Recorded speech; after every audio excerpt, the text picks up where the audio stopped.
کیا قربانی کے جانور میں حصے پورے کرنا ضروری ہے؟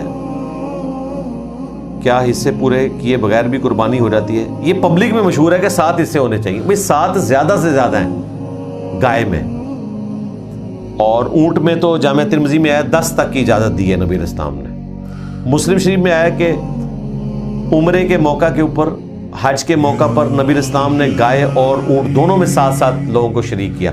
اس کی تطبیق یہ ہے کہ حج کے موقع پر اونٹ میں 7 حصے ہی ہوں گے اور قربانی کے موقع پر 10 حصے بھی ہو سکتے ہیں. تو یہ دونوں حدیثوں پہ عمل ہو جاتا ہے. گائے میں بہرحال ہر صورت 7 حصے ہی ہوں گے. 7 زیادہ سے زیادہ ہیں. 5 بندے بھی مل کے گائے کر سکتے ہیں، 3 بھی کر سکتے ہیں.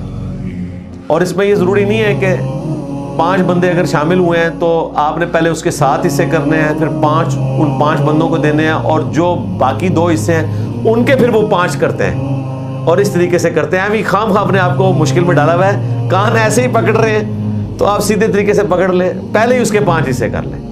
وہ کہتے ہیں نہیں 7 حصوں کا ذکر، اور 7 زیادہ سے زیادہ ہیں. اکیلا بندہ بھی پوری گائے دے سکتا ہے، 2 بندے بھی مل کے گائے دے سکتے ہیں، آدھا آدھا گوشت رکھ لیں. یہ کیا کرتے ہیں، وہ 2 بندے جب قربانی دیں گے تو وہ کہتے ہیں نہیں اس کے 7 حصے کریں گے، 2 یہ لے جائیں گے، اور باقی جو 5 حصے بچیں گے نا اس کے پھر 2 حصے آپ کریں گے، ایک اس کا اس کو دے دیں گے، ایک حصہ اس کو دے دیں گے. تو اس طریقے سے کرنے کی کوشش کرتے ہیں. تماشا لگایا ہوا ہے، چلیں جی، دل بہلانے کو یہ خیال اچھا ہے.